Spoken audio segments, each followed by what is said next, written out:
आप देख रहे हैं नेटवर्क 33 राजकुमार के साथ। तो चलिए पढ़ते हैं आज की कहानी की ओर।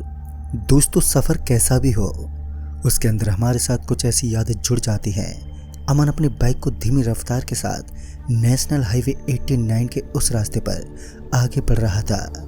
ऐसा नहीं था कि आज रास्ता वीरान हो, लेकिन रास्ते के दोनों तरफ सिर्फ और सिर्फ जंगल फैला हुआ था। इस वक्त अमन एक ऐसे इलाके में पहुंचने वाला था जहां कोई नहीं रहता था। सन्नाटे से भरपूर इस रास्ते के दोनों तरफ जंगली झाड़ियां जरूर दिखाई पड़ रही थी। अमन के चेहरे पर एक चिंता साफ झलक रही थी और वहीं आसमान में एक काला और विशाल सा बादल छाया हुआ था, जिसके गरजने की आवाज उस जंगल के साथ साथ अमन के कानों तक गूंज रही थी। अमन के मुंह पर एक पतली सी झुर्री थी। शायद आज उसे काफी बड़ी टेंशन थी। बाइक के पीछे अचानक ही उसे एक भारी सा बोझ महसूस हुआ। बार बार अमन अपने पीछे पलटकर देखता रहा, लेकिन पीछे का नज़ारा एकदम शांत और साफ था। लेकिन इसी बीच उसकी बाइक उसके घर तक पहुंच गई। उसका एक किराए का घर था जो गांव से बाईं ओर सटा हुआ था, एक ऐसे स्थान पर जिस जगह किसी दूसरे इंसान की मौजूदगी नहीं थी। हल्की हल्की बारिश की वजह से अमन के कपड़े भीग चुके थे। वो अपने घर के अंदर एक कुर्सी पर बैठ गया और उसके दोनों हाथ उसके घुटनों के दोनों तरफ थे और उसने अपने सर को घुटनों में दे रखा था। और उसी वक्त अमन को कुछ गिरने की आवाज़ सुनाई दी। उसे ऐसा फील हुआ कि बाहर खड़ी उसकी बाइक सड़क के ऊपर गिर पड़ी है।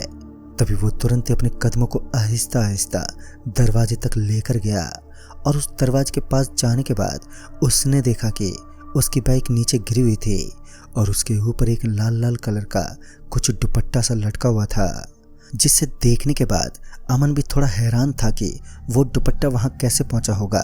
बाद में उसने इस बात को अपने ध्यान से निकालते हुए सबसे पहले अपनी बाइक को खड़ा किया, लेकिन जब उसकी नज़र उसकी बाइक के पहिए पर पड़ी तो उसका दिमाग ही हिल गया। दरअसल उसने देखा कि उसकी बाइक के टायर पर खून लगा हुआ था, जो बेहद ही आश्चर्यजनक था। या तो उसकी बाइक किसी कुचले हुए जानवर के ऊपर से निकली होगी, या फिर उसकी बाइक किसी का बड़ा एक्सीडेंट करने के बाद यहाँ पर पहुँची है। लेकिन बाइक का स्टीयरिंग तो अमन के ही हाथ में था। फिर बाइक के द्वारा एक्सीडेंट का जन्म लेना बेहद ही आश्चर्यजनक होता है। अब जो होना था वो तो हो गया। अमन ने अपने बाइक के उस पहिए को बाल्टी के पानी से धोना शुरू कर दिया और जब अमन उस बाइक के पहिए को धो रहा था तो उस पहिए के ऊपर से मांस के कुछ छोटे छोटे टुकड़े नीचे गिर रहे थे। और ये नज़ारा इतना भयानक था कि अमन के शरीर में उबाकियां उठने लगी। अमन को अभी भी समझ ही नहीं आ रहा था कि उसकी बाइक का पहिया ऐसी कौन सी जगह पर गिर पड़ा था, जिसकी वजह से खून के साथ साथ मांस के छोटे छोटे टुकड़े भी टायर के ऊपर ढेर हो गए। और उस टायर को धोने के बाद अमन वापस से अपने उस छोटे से घर के अंदर चला गया, जिसके अंदर से वो उठता हुआ बाहर निकला था। वैसे अमन एक जंगली पुलिस अधिकारी था और एक पुलिस अधिकारी होने के नाते वो एक ऐसे स्थान पर रहता था जहाँ सिर्फ और सिर्फ जंगल ही दिखाई पड़ता था। चारों तरफ इंसानों का तो कोई अस्तित्व ही नहीं था। और उस ठंड के मौसम में अमन एक बार फिर अपने कमरे के अंदर एक चादर लपेटकर आराम करने लगा। लेकिन तभी उसके फ़ोन की घंटी बजने लगी और जब उसने अपनी नज़र अपने फ़ोन पर मारी तो उसने देखा कि फ़ोन किसी अननोन नंबर से आ रहा था। फ़ोन के उठाते ही अमन को कुछ चीखने और चिल्लाने की आवाज़ें सुनाई देने लगी थी। अमन फ़ोन के ऊपर हड़बड़ाते हुए बोला, कौन है? कुछ चीखने और चिल्लाने की आवाज़ आने के बाद फ़ोन कट गया। अमन ने एक बार फिर अपने फ़ोन की घंटी घुमाई और उसी शख्स को वापस से फ़ोन लगाने लगा और दोबारा से उसने फ़ोन लगाया। और इस बार जब फ़ोन रिसीव हुआ तो उसके अंदर से किसी के हंसने की आवाज़ ही सुनाई देने लगी। आवाज़ इतनी भारी और डरावनी थी कि अमन के हाथों से उसका फ़ोन छूटकर नीचे गिर पड़ा और उसके फ़ोन के ऊपर की स्क्रीन एकदम से टूट गई। लेकिन इसके बावजूद भी एक बार फिर उसके फ़ोन की घंटी बजने लगी। इस बार कॉल रिसीव हुआ तो सामने से आवाज़ आई, अगर अपने आप को बचा सकते हो तो बचा लो। तुम्हारी मौत क़यामत का एक ऐसा तोहफा तुम्हें प्रदान करने वाली है जिसके बाद तुम सिर्फ यमराज के दर्शन करने वाले हो। उस शख्स की बात सुनने के बाद अमन का दिमाग गुस्से से भर गया और फिर वो गुस्से से बोल पड़ा, अबे कौन है तू और तूने फ़ोन कहाँ किया है? तो उसके बाद एक बार फिर फ़ोन कट गया और अब की बार जब वो फ़ोन कट हुआ तो दोबारा किसी भी फ़ोन ने उसे परेशान नहीं किया। एक पुलिस वाला होने के नाते अमन को कभी भी कोई भी कॉल कर सकता था, जिस कारण अमन ने अपनी सिम को एक दूसरे फ़ोन में डाल दिया। लेकिन जब सिम निकालने के बावजूद भी उस फ़ोन की घंटी बजी, तब जाकर अमन के होश उड़ गए और उसे थोड़ा बहुत यकीन होने लगा कि उसके फ़ोन के ऊपर कॉल करने वाला शख्स असलियत में कोई इंसान तो नहीं है, क्योंकि बिना सिम के फ़ोन पर कॉल आ जाना कोई आम बात तो नहीं हो सकती। अमन जानता था कि उसके फ़ोन पर किसी अदृश्य शक्ति का ही कॉल होगा, लेकिन इसके बावजूद भी उसने कॉल उठाया तो उसके सामने से एक आवाज़ आई। दरअसल सामने वाला बंदा बोल रहा था कि तुम्हें जल्दी से जल्दी गुवाहाटी घाट, जो उसी जंगल का एक हिस्सा है, तुम्हें वहीं पहुंचना है, क्योंकि यहाँ एक बड़े से एक्सीडेंट ने जन्म लिया है। उस आदमी की बातों को ठीक से सुनने के बाद अमन ने उस फ़ोन को अपने से काफ़ी दूर फेंक दिया, क्योंकि वो जानता था कि ये फ़ोन उसे बार बार अवश्य परेशान करेगा।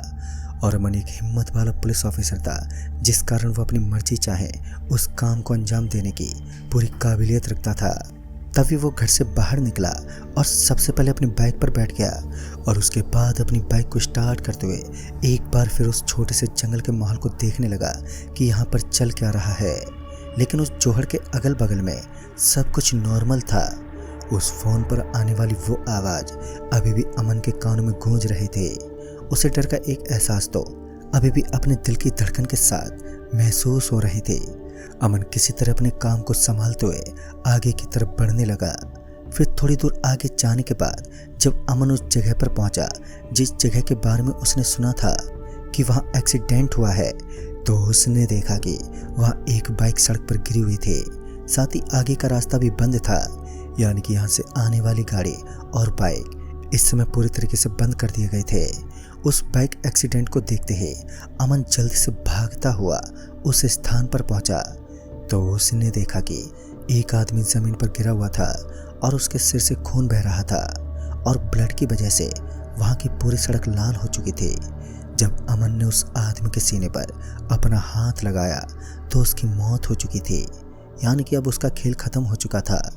अमन अपने सर को पकड़ते हुए वापस अपनी बाइक के पास आकर खड़ा हो गया और उसी वक्त अमन के पीछे से एक आवाज़ आई। क्या हुआ, डर गए ना? ये आवाज़ सुनते ही जब अमन ने अपनी गर्दन पीछे की तरफ घुमाई तो उसकी आंखें फटी की फटी रह गईं। उसकी आंखें इस वक्त जिस दृश्य को देख रही थी उस पर विश्वास करना एक इंसान के लिए लगभग ना के बराबर होता है, क्योंकि अमन ने देखा कि इस समय वहाँ कोई भी बाइक नहीं थी और साथ ही वहाँ अगल बगल में किसी भी लाश का कोई नामो निशान नहीं था।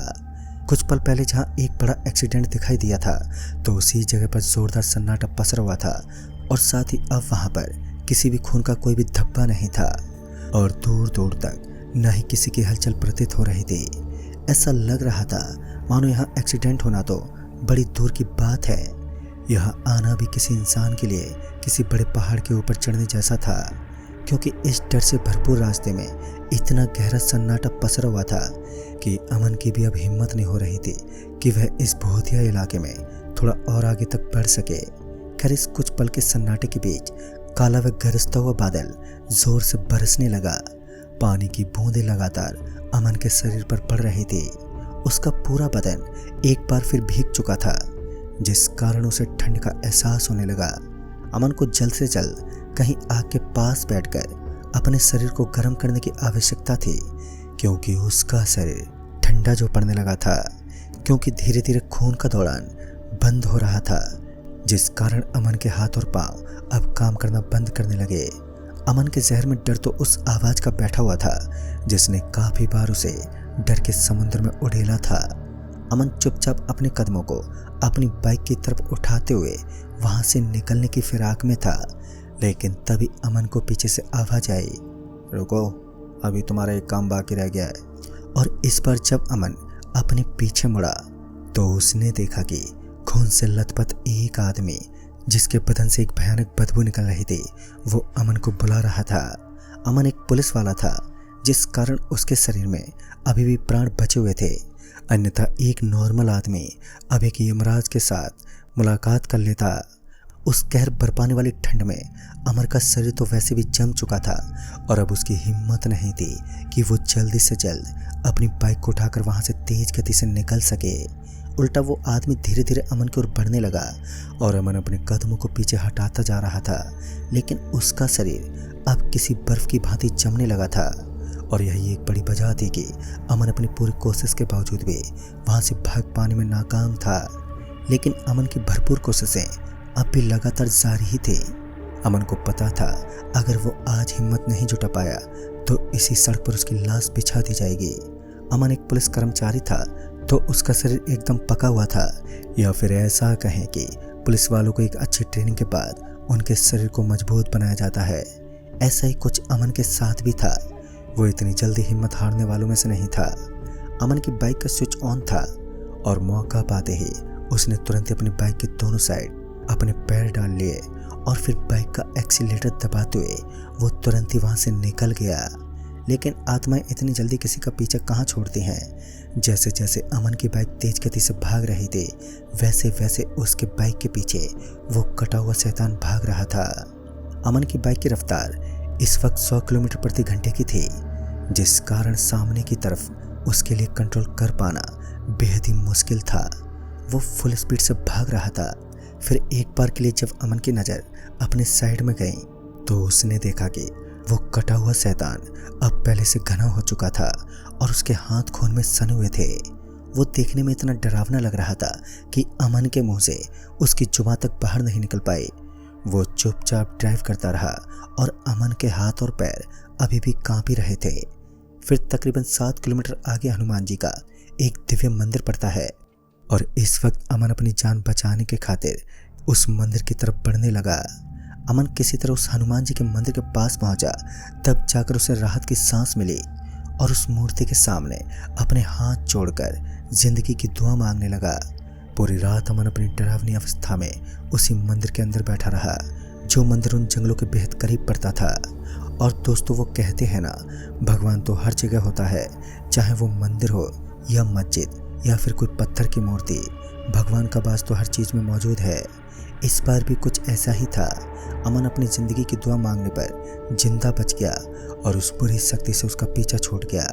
और उस दिन के बाद अमन ने कभी भी किसी भी जंगल में अकेले कहीं भी भटकने की हिम्मत नहीं की। हालांकि एक बुरी शक्ति के डर से वो अपना काम तो नहीं छोड़ सकता था और इस तरह कयामत की रात अमन के ऊपर अपना कहर बरपाने में कामयाब हुई। तो अमन भी अपनी जान बचाने में पूरी तरह से सक्षम रहा। तो दोस्तों, इस कहानी में बस इतना ही। तब तक के लिए बाय एंड टेक केयर।